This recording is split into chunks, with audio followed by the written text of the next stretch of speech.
My name is Tony. I'm an alcoholic. It says here there's a light. Okay, I'll take this. My name is Tony. I'm an alcoholic. It's good to be here. It's a privilege to be here, as it is at every Alcoholics Anonymous meeting. And it's certainly a privilege to be asked to speak at a Pacific Group meeting. I want to thank Marilyn for asking me. I want to thank Clancy for the Pacific Group. I don't know if I got the billing right, but what is it like? What happened and what is this like now? Well, I drank for 15 years, which is not long compared to some drinking stories I've heard, but it was long enough for me, and I suffered enough pain at the end to stop or to get help. As you can tell by my accent, I'm from across the water. I'm Welsh, which is a very good reason to be an alcoholic. The Celtic disease, and that's what I heard when I first came into Alcoholics Anonymous. And what happened was that ever since I was a little child, from the age of 4, I just fill you in about my background.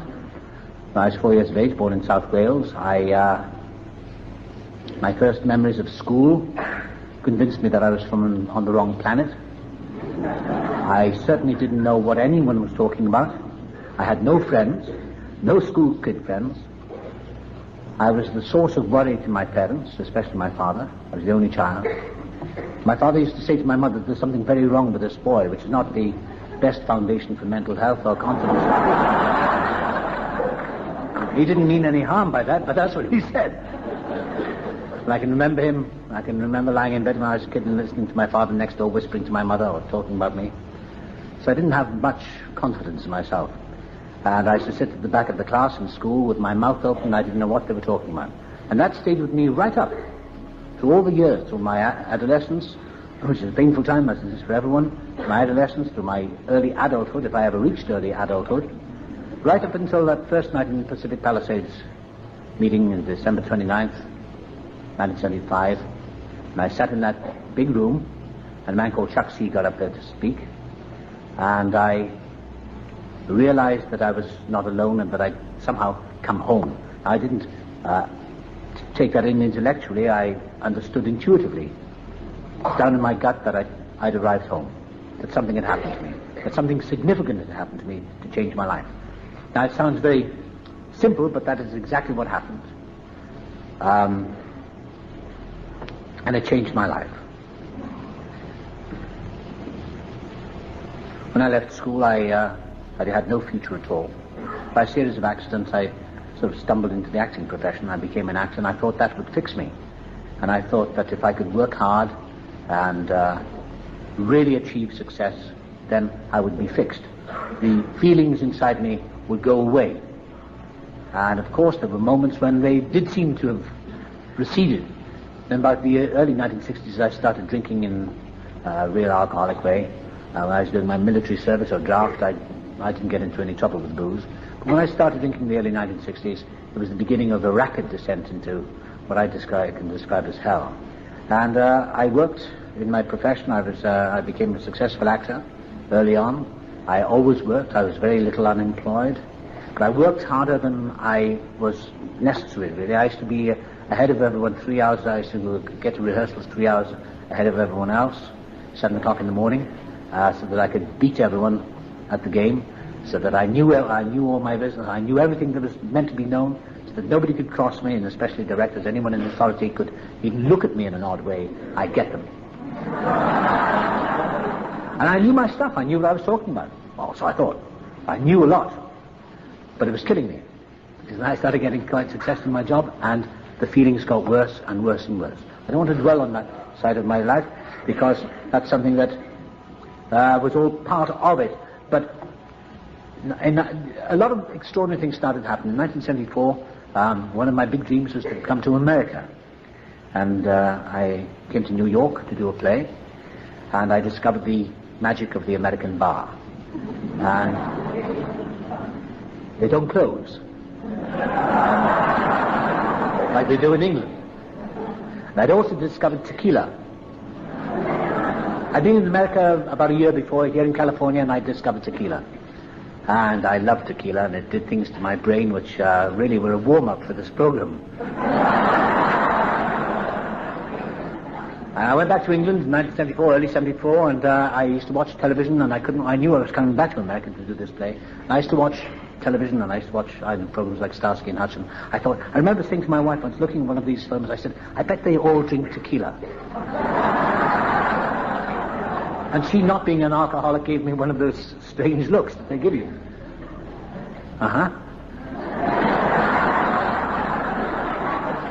She's one of those very peculiar ones, she drinks a glass of wine regularly at 6 o'clock every night, pours the rest of it down the drain.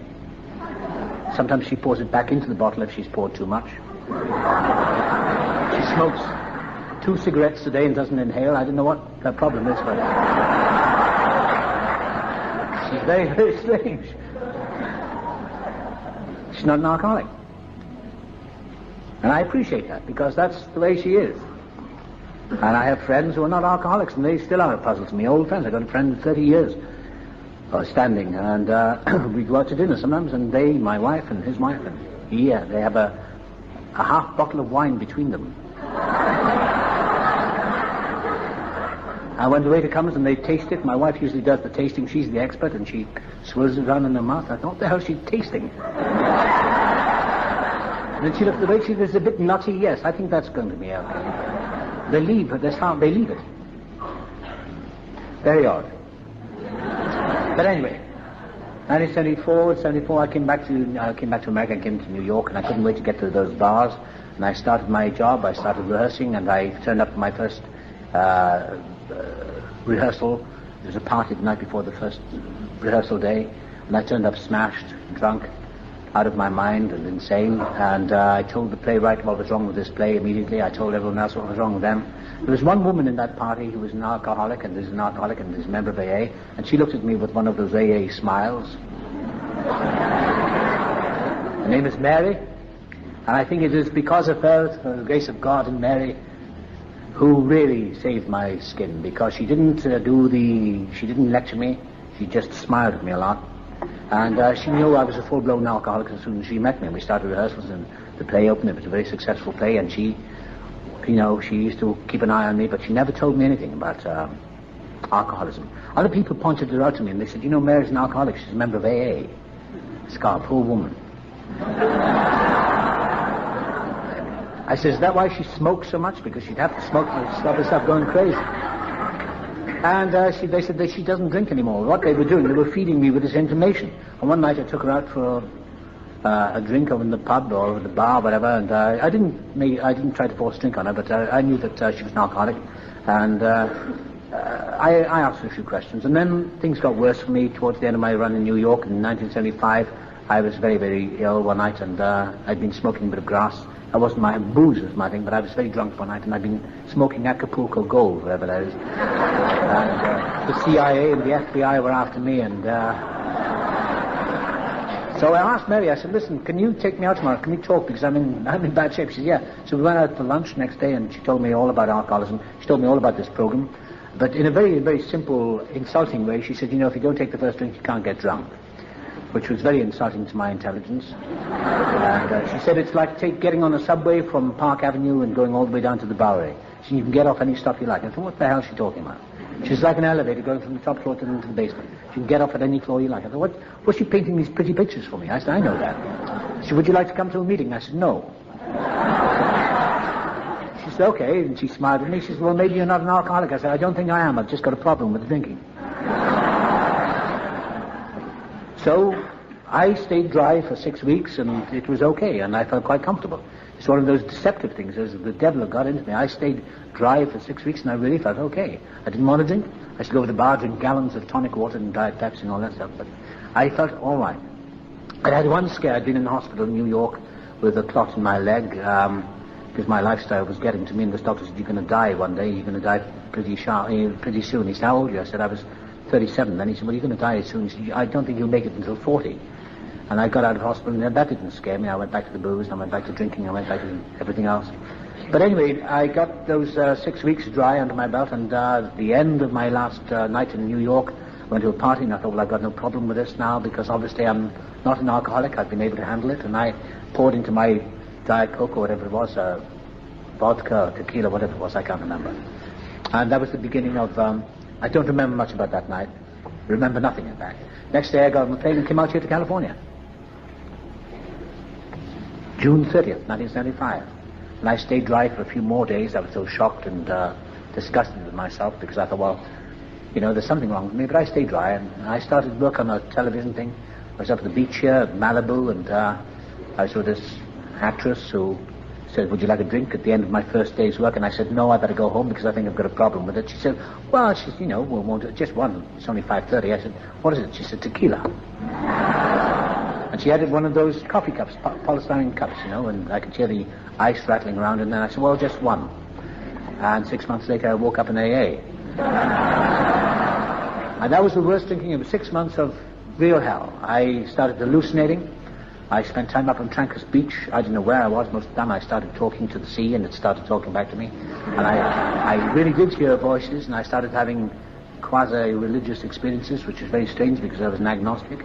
And I saw visions. I really did see visions. I went out to this trailer home one night up in Trancas. I think it was up in Trancas. No, Paradise Cove it was. And Paradise Cove. And I walked out. And I came back in and I said to these people in this trailer, I said, I've just been through the Milky Way. I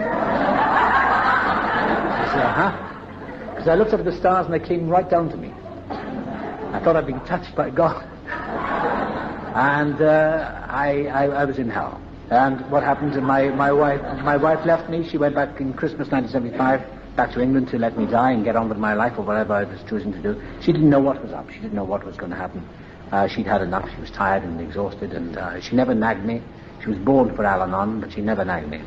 She never said anything. She never got in my way. She used to cry sometimes quietly on her own. That used to really get to me. She went back Christmas of 75, and I went off to Arizona in a blackout, and I stayed in some hotel down there. And I had visions of becoming country western singer, believe it or not. I sat in this bar listening to Tom T. Hall singing Old Dogs, Watermelon Wine, or whatever that was. And Billie Holiday. Yeah, that was good stuff, Billie Holiday. And I played this over and over in this bar, and these people would get fed up with me, and they threw me out of the bar, and I went up to my room, and it was a pretty dirty, lousy hotel, and I wrote on a piece of paper, I met myself in Phoenix, Arizona. I thought that would make a good country western song. And I put it on top of the wardrobe. It's probably still there. I ought to go back and see if it's still there. Because, in fact, that was the irony of that was that I did meet myself in Phoenix, Arizona. I came to terms with something. And I got back on December 27th. I drove back. My poor car was wrecked because I, sort of speeded back and I was falling asleep at the wheel and all that was going on. I got back to my apartment in West, Wilshire Boulevard. And it was the loneliest Saturday night that I've ever spent, December 27th. And I went down to the Beverly Glen Market and I bought my bottle of tequila and orange juice, and whatever I was going to do, I was going to just drink myself into the ground or dead. I didn't want to go on. I was so tired and I was so fed up with myself and sick to death with myself. And as I was standing in the lineup waiting to pay the cash at the cash register, this woman was standing in front of me, and she said to the man behind the desk, she said, it's a disease now, alcoholism. And I thought she'd been planted there. I didn't know who she was. She looked at my brown paper bag, the drunk always carries a brown paper bag. She has a disease. They say it's progressive as well. I don't know who she was. But anyway, I got back to my apartment. It was the beginning of the end of everything. And I felt that loneliness that only an alcoholic, I don't know, maybe other people did, but that loneliness that I certainly felt was the loneliness of the alcoholic. That deep, gnawing, burning loneliness. And I looked across the square of the outside the apartment, and the shadows were getting longer. It was 5:30 in the afternoon, and I wanted to die, and I felt like dying, and I felt the saddest I've ever felt. I felt like all those country western songs. The phone rang, and somebody invited me to a party up in Beverly Hills, and I went to this kind of nice house, I remember. I don't remember much about it, and I was under the piano most of the time, arguing with someone who later came to this program. And somebody said, I think it's time you went home, and my agent was there, and I stood on the doorstep of this house, and I said, somebody's stolen my car. He said, no, they haven't stolen it. He said, you drove up here and then you drove off. He said, we came and got you. Don't you remember? I said, no. He said, well, you left your car outside your apartment in the middle of the street with the radio on and the lights on. And you don't remember? I said, no. I said, I know one thing. I'm an alcoholic and I need help desperately. I said, I'm finished. And what had happened at that moment, as I stared up at the eucalyptus trees outside this house, it all flashed before me. Mary, New York, flashed before me. And the really thing that, like Nancy said in the first speaker, the car, the thing that really got to me, the thing that woke me up was that I could have killed somebody. I didn't care in the end whether I was going to die or not. I couldn't care less. But I could have killed somebody. That was that deep shame that I could have actually killed somebody. I mean, the total madness of really driving blindfolded, in the blackout. And I said to this fellow, I said, I'm an alcoholic and I need help. And he took me back to his house because something had happened, some little pilot light went on in my head. And I started to sober up from a lot of booze that night, from a lot of alcohol that night. I started to feel sober. My head started clear very rapidly. I went back to his house up in Benedict Canyons. And I sat there at his house, and he looked up the number in the book of AA, and I talked, and I said, it's over, I'm finished. And I said, I don't care anymore what happens to me. I said, I just want to get the heat off. I said, I really want to get this monkey off my back. And I was using those terms that I later heard in AA. I may have heard them somewhere else, but I talked about the monkey on my back. And he looked at me, he said, I don't know what you mean. I said, I can't stop drinking, and I've got to stop. So on the Sunday, I sat in my apartment thinking about AA and thinking about getting sober, which is very dangerous for an alcoholic to think too much. So I'm very fortunate to be alive and here tonight. However, I didn't drink that day, and next Monday morning I phoned up the Westwood Los Angeles office, which was on Westwood Boulevard, the Western office, and an elderly lady answered the phone. Her name was Dorothy, and I said, my name is Tony, I'm an alcoholic, and I need help. She said, good. I said, she said, do you want somebody to come around and see you? I said, no, I didn't want anyone in a dirty raincoat coming around to see me. A bottle and the Bible. So I drove my car into Westwood, and I parked it down by down over those old railroad tracks that used to be there. And as I was walking across, I thought, well, maybe I'm making too much of a big deal of this alcoholism. I'm an actor. I'm dramatizing my life too much. Calm down. And this other voice that went on simultaneously in my head said, just get your ass to that meeting and do something for yourself for once in your life. Just move now. It was a big, deep voice, like something out of a radio show. And I walked up the street and I found the office, and I walked up the stairs. I believe the office has moved now, but I walked up the stairs and I walked into this room, and there was this elderly lady called Dorothy. And she was everything I needed to meet at that moment, and the office wasn't what I expected. I expected to see people lying on the floor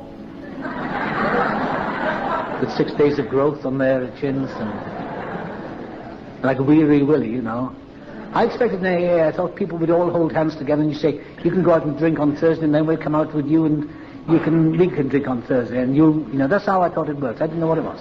I had no idea that it was the beginning of a whole change of my life. And so I sat in this room, and Dorothy talked to me, and she said, I said, I'm finished, I'm beaten, and I feel terrible. She said, that's good. I said, I feel awful. She said, that's wonderful. I said, I can't go on. She said, that's wonderful. And I looked into her face, I thought, she's either crazy or she's probably a Salvation Army woman that's going to bring out the tambourines. I didn't know what it was, but I didn't care. And I said, what do I do? She said, well, you go to a meeting tonight. And she told me that she was there because her husband had nearly died, and he was in the motion pictures business, and AA had saved his life. And she wasn't actually a member of AA herself. She was just there looking after the phones because she wanted to pay tribute to AA, and because of her husband. She wasn't allowed to stay on in the office, unfortunately, as the years went by. But she was so grateful to Alcoholics Anonymous for what it had done for her family and for her life and for her husband. And I stood up to go, and she said, somebody will come and get you tonight, give me your phone number. And as I stood up, I knew she was going to zap me with the bad word, God. But I knew it, and I wanted it to do something, because I wanted something. I wanted some help. I wanted some power to come into my life. I knew that much. I didn't know anything up here, but I knew something had to come into me to help me, or something had to come out of me to help me. And she said, why didn't you just come home and rest and trust in God? And something welled up in me, and I knew it was over. The jig was up, and I just grabbed her and I hugged her, and I didn't like touching people at all. I didn't like anyone coming near me. And I felt very emotional, and I got out on the street, and as I was walking back to my car, the most remarkable thing happened. And it lasted a couple of seconds, I can't remember, but I remember the details of it. A big voice said, "It's all over, now you can start living. And don't forget one moment of it, because it's all been for a purpose. Now get on with your life." And I think that I know what that was. I have no theories about it, but it was the presence of a power, God. I don't understand it to this day, but I believe, and I've tried to figure it out, that it was the best part of myself, the very foundation of my being, that came out of me and was particle of essence of life that is in all of us. I'm no theologian, so I can't explain that. But what happened at that moment was that the craving for alcohol left me at that moment, about 11 o'clock in the morning, December 29th, 1975. It's never come back. So a miracle was at work in my life from that moment on. So much so that I called into a Catholic church in Ohio Street. And I saw a priest walking from the church back to his office. I said, "Can I talk to you, Mum?" He said, "Yeah, sure, come in." I said, "I've just found God." He said, "Congratulations." And he said, "Well, something's happened." He was, "I don't know what it is. What happened?" I said, "I'm an alcoholic and I've just joined AA, I think." He said, "Well, that's great." I said, "Is it religious?" He said, "Well, if you found God, you shouldn't have any problem with that, whether they're religious or not." I said, "Well, something's happened." He said, "Well, that's good." He said, "You've been had by God." I said, "What do you mean?" He said, "Well, you've been had by God." He said, "You've been surrendered somehow." He said, "Like being seduced. It's like being had in sexual terms." I said, "Really?" I looked at him, he had that little kind of collar on. I said, "Really?" He said, "Yeah." He said, "That's what it was." He said, "But, he said, AA is a great organization." He said, "I know a little about it." He said, "But you just do what they tell you." And I got back to my apartment, and later that afternoon, I poured beer or whatever it was I had in the fridge, I poured it away. That afternoon the phone rang, and later that morning the phone rang, and somebody called Don on the phone. He said, "My name is Don, I'm an alcoholic. Is that Tony?" I said, "Yeah." So "I hear you need help." I said, "Yeah." He said, "Have you had a drink?" I said, "No." He said, "Because we're devious sons of bitches, all of us." And he put the phone down. He said, "I can't take you to meet somebody else." And about an hour later, somebody else phoned called George C. I'll never forget it. He said, "My name is George, I'm an alcoholic, and your name is Tony?" I said, "Yeah." He said, I think I'm an alcoholic." He said, "Good, I'm going to pick you up. What's your address?" I told him. He said, "Good, I'll pick you up at 6:30, and he put the phone down. I thought, damn, I can't stop him coming now because I've got to go. The cunning mind was still working, you see. I still wanted a way out, but I knew it was over. I knew I had to go through this. At 6:30 that night, the bell rang downstairs, and I went down, and there was George. He was everything I expected. A light blue jacket on. He smelled of aftershave lotion, and he looked like a Southern Baptist. And he had steel grey hair and crooked teeth, and he had his girlfriend with him. She chewed gum. She said, "Hi, honey."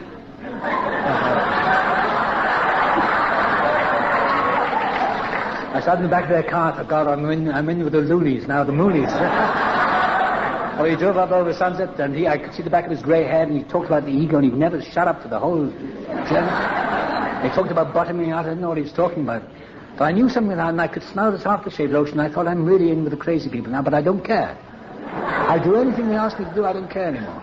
We pulled in the car park of the Pacific Palisades group, that big meeting out there. That's my home group, although I live in London now.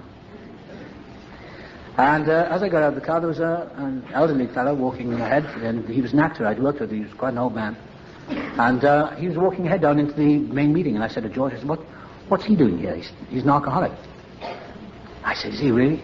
I said, "I just worked with him." He said, "Well, he's an alcoholic like you." So I went down there, and Bob was in the room, and somebody came up to me. A woman was introduced to me, and her name was Laverne, and George said, "This is Tony, he's got 24 hours. She said, "That's fantastic," and she jumped all over me. I thought, well, this is promising. Bob came over, he said, "Hi, Tony." He said, "We worked together last year for one day on a publicity thing." I said, "He said, "Come on, I've got a..." I said, "What are you doing?" He said, "I'm an alcoholic." I said, "Oh." I said, "I think I am." He said, "Good." And I went and sat down, and this old actor came and he said, "Hello, Tony." He said, "How are you?" He said, "I've got a chair waiting for you. I'm glad you made it." He knew. I said, "Did you know?" He just gave me that smile. He said, "Yeah, I knew you were an alcoholic, all right." And I sat there, and the first speaker was this Dr. Don from Palos Verdes, and he looked like everything I dreamed of from The Lost Weekend. He had lank black hair, and his face looked like he'd been walked into a truck. His name was Don, and I'm an alcoholic. I thought, there's a real alcoholic. And I'd always loved the word alcoholic. I was in a play once, a television play, some years ago, before I stopped drinking, my last year before I stopped drinking, and I actually said this thing, and I said, "I'm an alcoholic," in this play. And I said to the director of this place, I said, that's a great word, alcoholic. I'm an alcoholic. And I was saying it in this place. I think that 12-stepped me about 18 months later. Because I looked at this guy, I thought, there he is. This is the man. And he talked about his car being alcoholic. He only had one headlamp, and and only one windshield wiper. And he talked about drinking vodka or whiskey out of his ski poles. I thought these people are crazy. And then we had a coffee break, and the next guy got up was a man called Chuck C. And he was amazing. And he said, my name's Chuck, I'm an alcoholic. And he said, by the grace of God, I'll have 30 years sober this January. I thought, he must be suffering from brain damage. How could anyone have 30 years? But what happened that night was that I sat between Bob and George, and a whole education came to me in a flash. They talk about near-death experiences. Well, I think maybe this is what I was going through in another form. Because I don't know how, because I'm no intellectual giant. I'm no intellect at all. I'm not too smart. But something happened to me. Something rushed through my head. Something rushed into my consciousness which told me everything I needed to know for those moments. And really saved my life. Because I realized that everything I'd been looking for had come to me. That moment. That I'd finally come home. And I don't know how I grasped that. I'm only glad I did. That I'd come home. And that I needn't get my act together. Because I've been trying to get my act together all my life. And Chuck C said that night, he said, he was brought up to outsmart everyone and outwit everyone, and he ended up in the squirrel cage. And my father said that to me, God rest his soul. My father was an alcoholic, I believe. And he said, outsmart them before they can outsmart them. You get them before they can get you. Don't trust anyone. And my father said all those things, but he never acted like it. He was a big softy like all alcoholics are. But he tried to be tough, and he tried to make me tough. I was a big softy. I was just mush inside. And after the meeting, I looked for my checkbook. I thought, I've got to pay these people. Because I now knew that I was absent. That absent from me was the craving to drink. Something had happened in that one night. Now, being a quick study in many ways, I thought I'd better not trust this too much. I was taken over after, and I met Chuck C. And he said, I just introduced him, and he said, he was told that I had 24 hours, I was sober a day. He put his arms on my shoulders. He said, you just keep coming back. He said, because we get better than better. He said, we are suffering from a seemingly hopeless disease. We get better than better. He said, God love you and all that. And he gave me a hug and went on my way. Next night I was in 2+2 in West Los Angeles, in Westwood Boulevard. And I saw God is love on the church window, the melon window. And that really put me off. And what really crucified me was the word hope. I got very depressed and I wanted to leave. And Bob, who was sitting here tonight, came back with me. He said, you don't have to leave. He said, and he came back and sat with me and listened to me. He doesn't like my telling these stories. But anyway, he helped me a great deal that night. He made me laugh. And I think within at the end of my second week, I was at Rodin and I heard Clancy speak. So in 2 weeks of sobriety, I heard Clancy and I heard Chuck C. And they had such impact on me that I realized that this was the best thing that could have ever happened to a person like me. And free. Didn't have to pay for it. Most amazing education I've ever had. And the years have gone by, and the days have gone by, and they've turned into months and years. I don't know how this works. I know that it works extremely well. But it is like the kingdom, I guess, that we've been looking for in peace and spirit. I don't understand it. Because what I put into this program and into this life is nothing compared to what I've got back. I've been given in abundance. And these last few years, it's like something has slipped away from me. Like, I keep thinking of those rocket ships that go off, and they jettison parts of themselves as they escape the Earth's orbit. It's like parts of some kind of ballast keep slipping away. And I feel lighter. And I don't understand it. I don't have to strain for it. I go to meetings and I hope I'm helpful. I hope I carry the message in my imperfect way. I'm in a profession where there's a lot of competition, there's a lot of drinking, a lot of drugs are taken. But I'm having the best time of my life. I'm having the very best time of my life. And I cannot take credit for it. I feel I cannot take credit for it. Somebody said the other day, you should. I said, well, maybe. But I got here because I had nowhere else to go. What's that green light for? Is that it? No. I had nowhere else to go. And I came to America in 1974 looking for fame, fortune, and a big pot of gold. And I ended up in Alcoholics Anonymous. Much to my surprise, it's the last place I ever intended to come to. So it's been an amazing journey. And the weird and peculiar thing I get about my life now,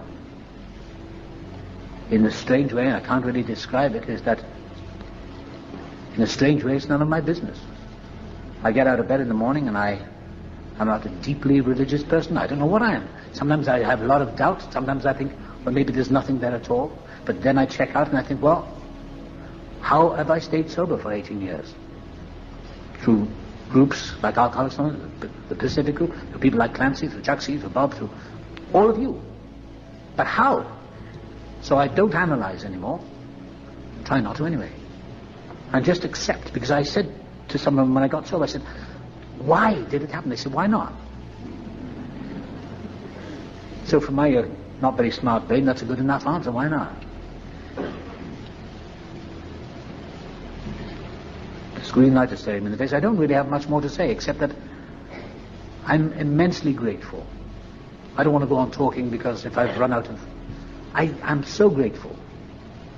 This is the best thing that's ever happened to me. It's the best thing that's ever happened to alcoholics. And I go back over the years, and my spiritual home seems to be in Los Angeles. I live in England. That's okay. I come back here and my car drives itself now. I know it so well here. This is my spiritual home, really. And I see old friends here that I haven't seen for some years. Saw Clancy at the beginning. And it's like a whole history. What I find is incredible is the longevity, is the actual continuity. The continuity. I saw my old friend Tommy here today, and it's the continuity. So many of us could have died. And so many are dying at the moment not knowing what's killing them. And I'm glad that night when I was able to identify myself as an alcoholic, when I read those 20 questions and I got 19 of them right. And I cheered. I thought, yes! I've identified the X factor.